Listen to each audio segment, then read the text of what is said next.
And we back with Put Me in the Game, Coach. I got a special guest, and I'm ready to clear the air. So I heard we had something going on. W. Because you didn't say who. You say you got special guest, but you didn't say who. Yeah, but that was the thing for you to come in and say who you were. Bestie. Huh? Y'all know how we do it, man. Look. You know how, man, look, this real life right here, man. This us. Okay. All that piping for the internet, man, we us. We gonna let the people know, though. Hey, everybody might think that we got something going on. No. Bestie. This is bestie, like, for real. Like, it is what it is. Like, we don't have nothing, never did have nothing going on. Ever. So that's just to clear the air for y'all. You know? Yeah. So Josh, tell me about your basketball career. Cause I mean, you've coached with Carlos Samples, a legend around here. Y'all been very successful in the past years. I mean, you doing it on the court, you doing it off the court. Just tell me, elaborate everything. It's been a journey. It's been a real journey. I've been coaching 13 years now on a high school level. I've been coaching middle school level also as a head coach probably like 8 years now. I did a 6th grade league for 3 years, won 2 championships in that, did an 8th grade league for the next 5 years, went to championship 4 out of 5 years, won it my first year coaching. High school level in the 13 year this year, 12 years I've been coaching before that. Went to the state championship, won it 6 times, lost 4. Last 2 years, unfortunate to make it. But other than that, coaching up under a legend like Carlos Sample, he teaches you a lot. He was not just a student of the game, he was a master of the game. And if you can just sit around and understand him, you would learn the game of basketball like that, like the ins and outs, you know, how to be able to, you know, score the ball, defend, manipulate the offense, manipulate defense, just many different ways of just basketball. And not just basketball, he'll teach you how to become a man. And in the game of, you know, life, he teaches you that along with his philosophy on the court. He teaches you a lot. So I know he hung up his jersey. How is it coaching for Jeremy Noah, the new head coach? Same type of, you know, vibe. Like he's been under Carlos for 17. This should be his 17th season, I want to say, and he also played for Coach Sample. So we all already know, you know, the game plan, and him stepping up was just a title. You know, he was already kind of playing that the head coach role, like we all do. And he got the title, and it's just, you know, another level for him. So y'all real tight. Like, I love y'all, just how y'all with one another. Like, it's like a brotherhood, it's like a family. And when I first got here, like, y'all took me in, like, I've been here. Like, me and you been friends for only, 2 years? Yeah. And it feel like you've been my best friend since diapers. And so I just feel like the culture here, like, y'all really real, and like I really want to give all of y'all flowers on camera, because like y'all helped me a lot, like tremendously. Like, I mean, not even making me feel uncomfortable. Like, I could go to y'all about anything. And I mean, hey Josh, how is it? Okay, so I've only been a head coach. I only been coaching for 2-3 years. How is it to call yourself an assistant to me? It's not bad. It's not hard at all. Like I said, I've dealt, you know, with many different personalities, and everybody has their own personalities. And you have a strong female personality of, you know, you want to win at any cost. You want to win, and everybody wants to win in life. So you take your passion from how you played and your desire to win, and you put it into the game. So some people might think it as aggressive, but I see it just as, you know, passionate. Like, you really want this, and you don't want it just for yourself. You want it for the girls that you coach, or whoever it is that you coach. Like, you show that. So let me ask you, would you say it's hard working with me? No. Because, I mean, people feel that, well, it was buzzing around the area that it's hard working for me. Everybody have their own, opinions on it. And let's say, I've dealt with Coach Sample. When I played for him back in, from 05 to 07, he was a hard head. Like, to get on you, chew you out to the fullest. So I've dealt with it, so I know what it is. Okay, so talk about your high school journey of basketball. Like, where you graduated. I went to Istrouma High School. That dirty eye. Dirty eye, one of Scotlandville's, rivals, you could say, back then. I actually, coming out of middle school, I was kind of hyped as a somewhat point guard, and I was able to score the ball. So they had a couple of schools that wanted me, but I already knew from jump where I wanted to go. I wanted to go to Istrouma High, play under Coach Sample, and he was already coaching two of my brothers. So when I had opportunity, told my mom, like, look, this is where I'm going. Went in as a freshman, worked my butt off. It wasn't given to me. Worked my butt off. Became the sixth man of the varsity team. Not just playing freshman and JV. I played varsity. Like, I'm first one called the bench, and I would say it prepared me for my upcoming years throughout high school. Freshman year, I probably played 6 minutes a game, but I was averaging maybe 2-3 points a game. Y'all had hoopers though. Yeah, we was in the era of hoopers. Y'all was in the era of hoopers. Sophomore year, my role had to change. I went from averaging like three points a game to averaging right at like 9 points a game. Still come out the bench, but it was a bigger role for me. To come into my junior year, well, now I'm a starter and I'm the captain of the team. Now I'm looked at as, a leader, like you got to do everything. So by junior year, I was averaging right at like 19 points a game,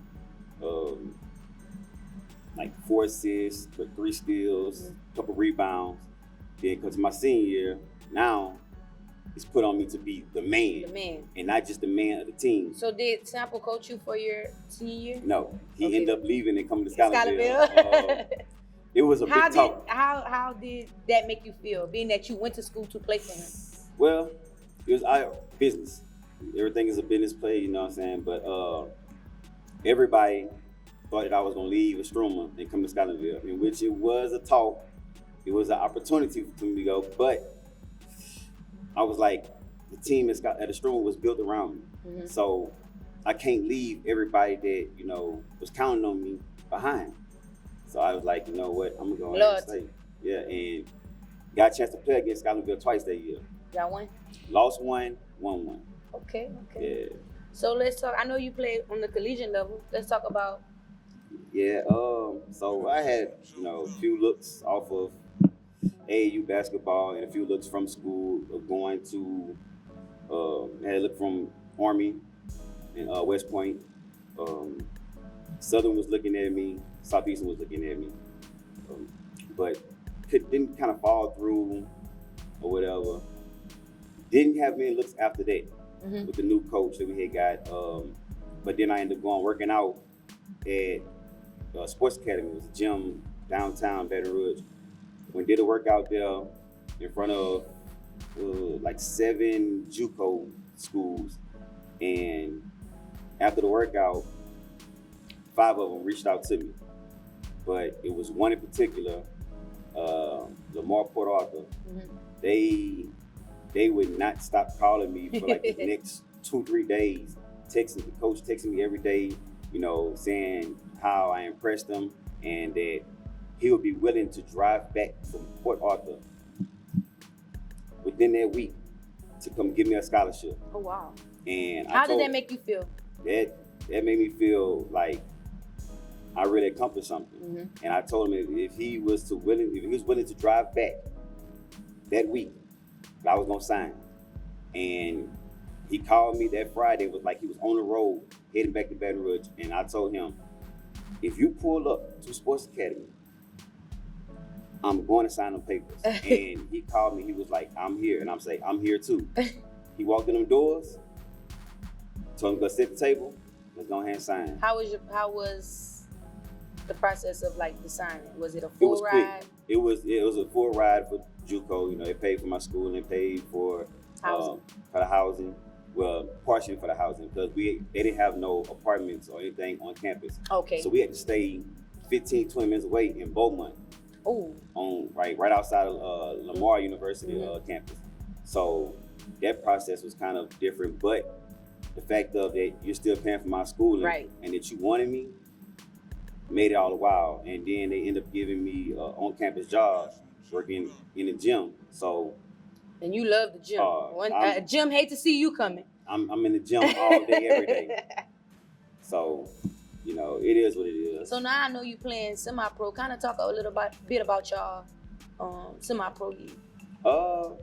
That's been a process been doing it since 2016. But it's growing. Yeah, it's growing now. Like in this past year, past few months, I've started playing the ABA team, the Baton Rouge Crusaders, and we're a growing team. Like it's our first year. Right now we're 5-2. The only team that we lost to twice, same team, was a team from out of Alabama. And what you averaging? Right now I'm averaging like 33. Oh. 33, 34 points a game. Oh. Yeah. You gonna tell the camera how I beat you in shooting? It happens sometimes. I'm about to say, you gonna lie? But, you know, I'm not really a shooter. I'm more of just a scorer. I try to score the ball any type of way, but... Why you shoot them threes? Stop playing. Yeah, I shoot them, but I'm not a shooter. Whatever, a shooter gonna say that. I can go some games without making a three, but I'm still finding a way to try to score 20-some points a game and impact the game. So let's get on your coaching. You coach some of the best of the best. And yeah, I have. I had a chance to coach Devontae Smart, who was a 3-time Gatorade Player of Louisiana. He was nominated for McDonald's All-American, one of the top players in the country. I also got a chance to coach Reese Beekman, who's now a player for the Brooklyn Nets. Okay. He was drafted by Golden State Warriors and ended up getting traded to Brooklyn Nets. I didn't coach Damian Jones, but I always had a hand in, you know, being around him and being a part of the program while he was here. Another kid from out of Appaloosa that you know of, Pancake. Yes. Had a chance to be around him also. I also played with him a few times. Another kid that plays for UTSA, Tyrion Joseph. He's been a name around the nation for basketball, for scoring, for show. Got a chance to some football players also, Kelvin Joseph, Tenzel Smart. And what they playing? Well, I know Kevin was with the Cowboys. He was with the Cowboys. He got drafted by the Cowboys. Then he was on the Kansas City. Recently, Kansas City practice team. Okay. Tenzel, he was with the Rams, but I don't know if he's still in the league right now. Okay. But had a chance to kind of deal with them on that level. Got a chance to coach against some of the best players high school's ever seen, especially the 2020 Mount Verde team, who had probably in their starting lineup, they had 4 of top 17 picks. Wow. Cade Cunningham, who went number 1, Scotty Barnes, who went number 4, Dayron Sharp, who ended up going to the University of North Carolina. He went number 17 when they came out. Moses Moody, who's at Golden State. Wait, what he played in college? In Arkansas. He went back home to Arkansas and played Arkansas. I think I know Moody. He went JUCO first? No, he went straight to Arkansas. He went straight out? Okay. Yeah. Then you had Tariq Whitehead, who ended up going to the University of Duke and playing. Caleb Houston, who went to University of Michigan and played. Both of them are in the league also. A couple players we played against. They was number 1 team in the country. We also played against another #1 team in the country, which Oak Hill. That was back in 2017. We played them in the Jordan Brand Classic in New Orleans. So y'all didn't play around here? We played like competing against people. Yeah. Nah, we for some years we really kind of owned. So people weren't calling y'all to play? No. No, the only teams that really called us to play were teams that I'm gonna say had talent also. If a team didn't really have talent, they didn't want to see us. So Bess, you know, every time I get dressed, you always have something to say. I can be so fly, but you always have something to say. What was the worst outfit? What was one of my worst wardrobe for a game? Oh, we gotta go with that blue dress with the lampshade arms. You're like kind of like a pastor's wife outfit. It was like you was trying to kill it, but you was killing the game. I messed up. I ain't messed up, but it was kind of no, it's like y'all know I'm a little extra, and y'all always tell me that I always gotta be so extra. Hey, but that's your style. Like you came into the. So game, what was one of my best? I put that on. What was one of my best ones? It was one of the outfits you wore here for a game, but I'm probably one of your most put together outfits. We ended up losing that day. We shouldn't have lost, but we lost. And it was a peed off moment for that day. We played at St. Joseph.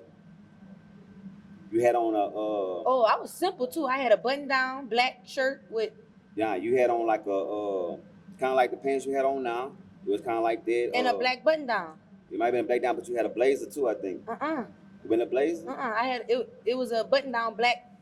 Like it was. Yeah. But it was well put together. Like you was dressed like you was ready to win. And unfortunately, didn't win the game that day. But that was because it was simple. I always tell you, man, you go simple, it go a long way. Because them. You don't like my ruffles. You like my shower curtains. Yo, I'm telling y'all, he always has. He probably had something to say about that game. But I think we should do a part 2 for this. Yeah, we got it. It's a lot more to talk about.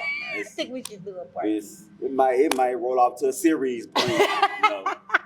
It is what it is. Thank y'all for tuning in on Put Me in the Game, Coach. You already know. Make sure y'all cop y'all merch with This Isn't a Fashion Show. Best friend, I thank you so much for coming on my show because I know I ain't going to get the rest to come. So I really, really appreciate you. I love you with all my heart, all my soul. You too. You already know what it is. Thank y'all for tuning in.